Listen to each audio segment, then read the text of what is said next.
Nigeria पर बम बरसाने के बाद ट्रंप ने कहा, ईसाइयों का कत्ल बंद नहीं हुआ तो और मौतें होंगी। साथ ही मरे हुए आतंकियों को भी मैरी क्रिसमस बोला। के तीन बहुत स्पष्ट जो है इसके जो कॉन्सिक्वेंसेस मैं देख पा रहा हूं, और ये इत्तेफाक की बात है या क्या है मुझे नहीं मालूम, संयोग है या प्रयोग है। उसी दिन प्रधानमंत्री नरेंद्र मोदी दिल्ली के एक चर्च में जाते हैं और इससे विदेश नीति के भी जो बड़े सवाल हैं उस पर भी कहीं ना कहीं चिंता की लकीरें खींचेंगी। तो विदेश नीति को बड़ी चुनौती मिलेगी, इससे भारत को लॉन्ग टर्म में बहुत नुकसान होगा।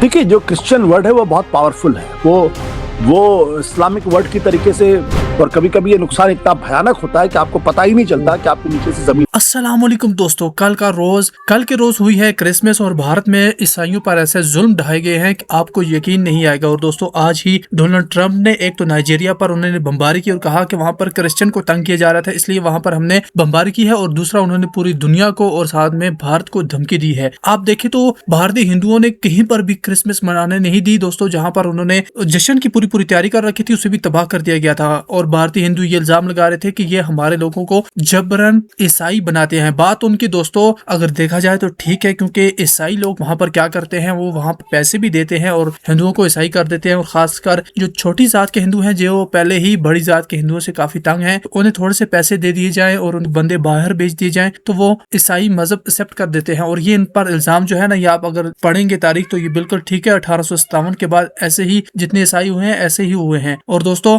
ट्रंप की भारत को बहुत खतरनाक धमकी मिल चुकी है और इसके बाद क्या होता है, नई अपडेट्स क्या आती हैं, वो आगे देखा जाएगा। नाइजीरिया पर बम बरसाने के बाद ट्रंप ने कहा, ईसाइयों का कत्ल बंद नहीं हुआ तो और मौतें होंगी। साथ ही मरे हुए आतंकियों को भी मैरी क्रिसमस बोला। सवाल यह नहीं है ट्रंप ने हमला किस पर किया, सवाल यह है हमले का कारण क्या बताया। ईसाइयों पर हमले, तो सवाल यही है कि ट्रंप का मैरी क्रिसमस वाला संदेश मोदी सरकार के लिए एक बड़ी चेतावनी है। आज चर्चा इसी खतरनाक मोड़ की जहां भारत की आंतरिक कट्टरता अब ग्लोबल रडार पर आ गई है। पीएम मोदी दिल्ली के चर्च में प्रार्थना कर रहे थे, लेकिन उसी समय देश के कई हिस्सों में क्रिसमस की सजावट जलाई जा रही थी, तोड़फोड़ की जा रही थी, धमकियां दी जा रही थी। उधर अमेरिका में ट्रंप ने नाइजीरिया पर अरेस्ट कर साफ कर दिया कि वो ईसाइयों के खिलाफ हिंसा बर्दाश्त नहीं करेंगे। सवाल अब यह है कि ट्रंप की पैनी नजर अब भारत की इन घटनाओं पर भी होगी। क्या अपने कट्टर समर्थक मांगा बेस को खुश करने के लिए ट्रंप भारत पर टैरिफ के बाद अब धार्मिक आजादी के नाम पर कोई सख्त कदम उठाएंगे या उठा सकते हैं? और मोदी सरकार इस खतरे को क्या भांप नहीं पा रही है? अंत में सवाल यही है, मोदी की सजावट जलाने वालों पर चुप्पी और ट्रंप का ईसाइयों पर हमले हुए तो और मौतें होंगी वाला अल्टीमेटम, क्या इसको जोड़ना सही है? क्या जोड़ा जा सकता है? और अगर हां, तो क्या भारत एक बड़ी अंतरराष्ट्रीय मुसीबत की ओर बढ़ रहा है? तो चलिए शुरू करते हैं चर्चा। नमस्कार, मैं हूं अंक और आप देख रहे हैं सत्य हिंदी का खास शो आशुतोष की पैनी नजर, जहां आशुतोष जी खबर की खबर लेकर असली खबर बताते हैं। आशुतोष सर, ट्रंप तो क्रिश्चियन राइट्स के ग्लोबल चैंपियन बनने की ओर इशारा कर रहे हैं और भारत में भी हमले हुए, क्या इसको जोड़ सकते हैं? अंकुर, मुझे लगता है ये कहना थोड़ा सा मुश्किल होगा कि दरअसल ट्रंप ने भारत में जिस तरीके से क्रिसमस डे के दिन उत्पात हुआ उसको देखकर ये टिप्पणी की है या उन्होंने जनरल एक सामान्य सी टिप्पणी की है। मुझे लगता है कि इस पे उन्होंने नाइजीरिया के लिए कहा कि ये ईसाइयों पर कत्ल कर रहे थे, उन पर हमले कर रहे थे, उसका इसलिए इनको मारा गया है। लेकिन वो संदेश बाकियों को जा रहा है कि क्रिश्चियन राइट्स के एक चैंपियन बनने की दिशा में है वो ग्लोबल लीडर।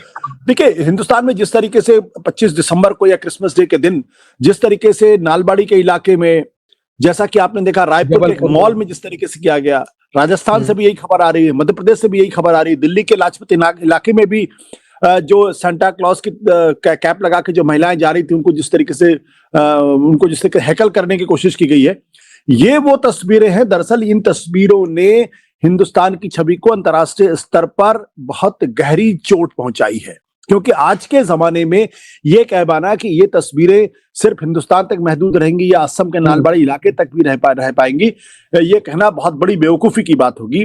आज के जमाने में जबकि पूरी दुनिया इंटरकनेक्टेड है, चंद सेकंड के अंदर ये पूरी दुनिया में पहुंच जाती हैं।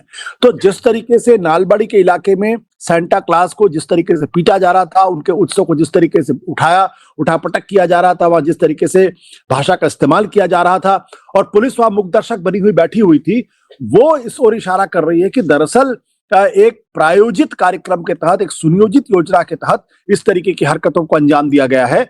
और ये महज इत्तेफाक की बात नहीं कि सिर्फ 25 दिसंबर के ही दिन इस घटना को अंजाम दिया गया। मैं इसलिए भी ये बात कह रहा हूं क्योंकि उसी दिन बचपन से देखते आ रहे हैं कि हमारे क्रिसमस डे के दिन छुट्टी हुआ करती थी 25 दिसंबर को, लेकिन उत्तर प्रदेश के अंदर एक सर्कुलर, एक सरकारी आदेश निकालकर 25 दिसंबर के दिन सारे स्कूलों को खुला रहने के आदेश दिए गए और ये कहा गया कि इस दिन आपको आना है और आपकी अटेंडेंस मैंडेटरी है। साथ ही साथ पहुंचकर आपको अटल बिहारी वाजपेयी के जीवन चरित्र के बारे में पढ़ना समझना है। तो जो चीज बचपन से क्रिसमस डे छुट्टी होती थी, उस दिन उत्तर प्रदेश की योगी आदित्यनाथ सरकार ने स्कूल खोल दिया। तो क्या ये भी महज एक इत्तेफाक है? बिल्कुल ये इत्तेफाक नहीं। इसलिए मैं कहता हूं कि सुनियोजित योजना के तहत, एक बड़ी साजिश के तहत इसको अंजाम दिया गया। और ये कौन लोग हैं? इनका नाम बजरंग दल के साथ जुड़ता हुआ दिखाई पड़ रहा है, इनका नाम विश्व हिंदू परिषद के साथ जुड़ता हुआ दिखाई पड़ रहा है। तो इसके 3 बहुत स्पष्ट जो है इसके जो कॉन्सिक्वेंसेस मैं देख पा रहा हूं। एक तो हिंदुस्तान का जो ईसाई समुदाय है उसके मन में असुरक्षा के भाव को बड़े पैमाने पर जो है वो बढ़ाना और उनको इस बात की ताकीद करना कि हम इस देश के अंदर, भले ही संविधान ने आपको अपनी धार्मिक मान्यताओं को, धार्मिक त्योहारों को, धार्मिक प्रतीकों को मानने का अधिकार दिया गया है, आपको अपने तरीके से पूजा करने का अधिकार दिया गया, उपासना करने का अधिकार दिया, लेकिन हम आपको नहीं करने देंगे। ये जो संदेश है, क्योंकि ये जो ईसाई लोग थे, ये कुछ कहीं कोई हंगामा तो कर नहीं रहे थे, कहीं शोर तो मचा नहीं रहे थे, कहीं किसी के लिए दिक्कत तो पैदा नहीं कर रहे थे, ये तो सिर्फ अपना त्योहार मना रहे थे। सांता क्लास बचपन से हम लोग जानते हैं अच्छी तरीके से, क्रिसमस डे के दिन सांता क्लास आते हैं, उनकी तस्वीरें लगती हैं, लोग उनके कैप लेके पहनते हैं। तो वहां जाके डिस्टर्ब करना और उसके बाद पुलिस का किसी तरीके से कोई कार्रवाई न करना, भारतीय जनता पार्टी के तमाम बड़े नेताओं की चुप्पी ये बताती है कि इसके पीछे कुछ ना कुछ एक बड़ी योजना थी और ईसाई समुदाय को संदेश देने की कोशिश की जा रही थी। और ये इत्तेफाक की बात है या क्या है मुझे नहीं मालूम, संयोग है या प्रयोग है। उसी दिन प्रधानमंत्री नरेंद्र मोदी दिल्ली के एक चर्च में जाते हैं और क्रिसमस के सेलिब्रेशन में शामिल होते हैं या क्रिसमस के उत्सव में शामिल होते हैं। तो एक तरफ प्रधानमंत्री क्रिसमस के उत्सव में शामिल होते हैं, दूसरी तरफ भारतीय जनता पार्टी आरएसएस से जुड़े हुए संगठन इस तरीके की हरकतें करते हैं, तो उसका क्या अर्थ लगाया जाए?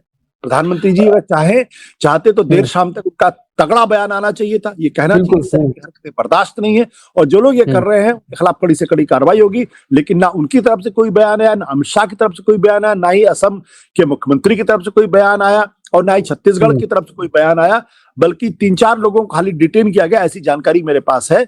कोई कड़ी कार्रवाई होती दिखाई नहीं पड़ी। तो पहली चीज ये है कि ईसाइयों के मन में असुरक्षा का भाव पैदा करना।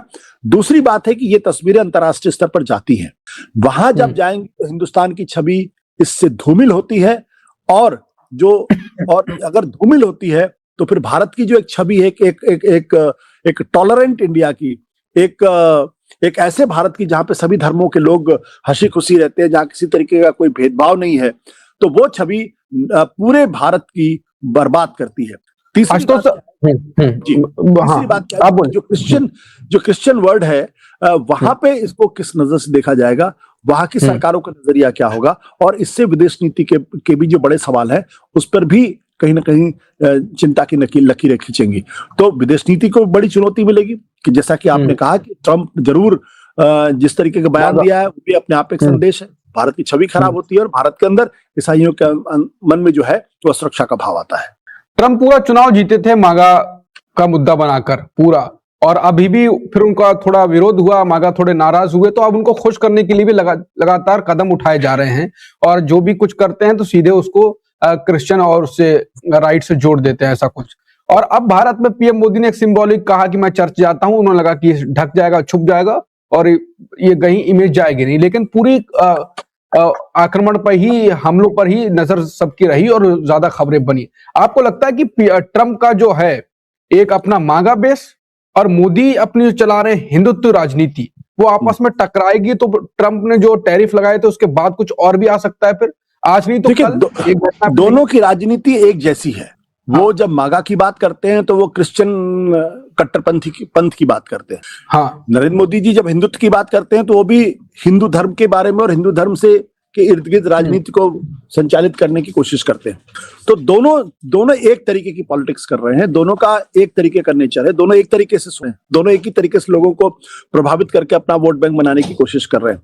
अब इसमें जो तकलीफ वाली बात हो सकती है वो ये हो सकती है कि आपको याद होगा जब पिछले सालों में मुसलमानों को लेकर लिंचिंग हुई और उस पर जब विदेश से प्रतिक्रिया आई, तब क्या कहा गया? तब यही कहा गया कि आप हमारे मामलों में दखल मत दीजिए। लेकिन अगर भारत बांग्लादेश के अंदर अगर किसी हिंदू को लिंच किया जाता है, अगर उस पर वो अपनी टिप्पणी करता है, आपत्ति करता है और वहां पे हिंदुओं को बचाए जाने के बारे में चिंता जाहिर करता है, तो कल अगर अमेरिका से, यूरोप से अगर भारत के अंदर जो क्रिश्चियंस के साथ जिस तरीके से दुर्व्यवहार किया गया, अगर उस पर टिप्पणी आई, तो फिर हम किस मुंह से कहेंगे कि भारत का अंदरूनी मामला है? कैसे हम उसको हैंडल करेंगे? तो इसके फायदे तो बिल्कुल नहीं है, इसके नुकसान ही नुकसान है। और एक दुनिया के अंदर जो एक छवि बन रही है कि भारत के अंदर जो अल्पसंख्यक हैं, चाहे वो मुस्लिम तबके को हो या क्रिश्चियन ईसाई तबके को हो, वो सुरक्षित नहीं है और उनको दोयम दर्जे का नागरिक बनाने की कोशिश की जा रही है। ये जो छवि बनती हुई दिखाई पड़ रही है, इससे भारत को लॉन्ग टर्म में बहुत नुकसान होगा, क्योंकि भारत का सम्मान पूरी दुनिया में एक ऐसे देश के तौर पर था जहां सभी धर्मों के लोग आपसी सहकार की भावना के साथ रहते थे, एक दूसरे का सम्मान करते थे, एक दूसरे के धार्मिक मामलों में दखल नहीं देते थे, लेकिन एक दूसरे के धार्मिक समारोहों में शामिल होते थे। सबको अपनी पूजा पद्धति के हिसाब से पूजा उपासना करने का अधिकार था। ये छवि अगर खंडित होती है तो लॉन्ग टर्म में, दीर्घ काल में भारत की छवि अंतर्राष्ट्रीय स्तर पर बहुत खराब होगी और इसके नुकसान होंगे। आशुतोष सर, एक मुसलमानों के अल्पसंख्यकों के खिलाफ तो ये लगातार विरोध कर रहे हैं या कुछ हमले होते हैं, तो उसको तो ये झेल ही रही है, भारत की छवि उसमें हुआ, अब ईसाइयों पर भी होंगे, तो छवि तो खराब होगी। छवि खराब होने का फिर क्या क्या नुकसान हो सकता है भारत को? देखिए, जो क्रिश्चियन वर्ड है वो बहुत पावरफुल है, वो इस्लामिक वर्ड की तरीके से उनकी अर्थव्यवस्थाएं कमजोर नहीं है। पूरे यूरोप की अगर अर्थव्यवस्था को अगर आप देखेंगे तो चाहे Germany, France, England, Denmark, Scandinavian countries, Netherlands, ये सारे बहुत पावरफुल कंट्रीज हैं, उनके बहुत डेवलप्ड कंट्रीज हैं, इंडस्ट्रियलाइज्ड कंट्रीज हैं, टेक्नोलॉजिकली बहुत एडवांस कंट्रीज हैं, पर कैपिटा इनकम हिंदुस्तान से कई गुना ज्यादा है वहां पे। अमेरिका है, कनाडा है, लैटिन अमेरिका है। तो इसका बहुत लॉन्ग टर्म इम्पैक्ट हो, जो फौरन अभी पता नहीं चलेगा, लेकिन लॉन्ग टर्म इम्पैक्ट हो। और जब किसी भी देश की छवि खराब होती है तो उसका नुकसान उसको दीर्घकाल में ही समझ में आता है, और कभी कभी ये नुकसान इतना भयानक होता है कि आपको पता ही नहीं चलता कि आपके नीचे से जमीन निकल जाती है। तो इसलिए ये बहुत ही गंभीर स्थिति है। और अगर प्रधानमंत्री जी वाकई में चर्च जाकर संदेश देने की कोशिश कर रहे थे, तो उनको इन उपद्रवियों के खिलाफ फौरन कड़ी से कड़ी कार्रवाई करने की बात करनी चाहिए, और कानून व्यवस्था को जिन लोगों ने हाथ में लिया है उनकी जगह जेल में होनी चाहिए। बिल्कुल, लेकिन जिस प्रकार की राजनीति होती है, एक शब्द भी नहीं आया अभी तक, तो अब उनकी जगह कहां पर है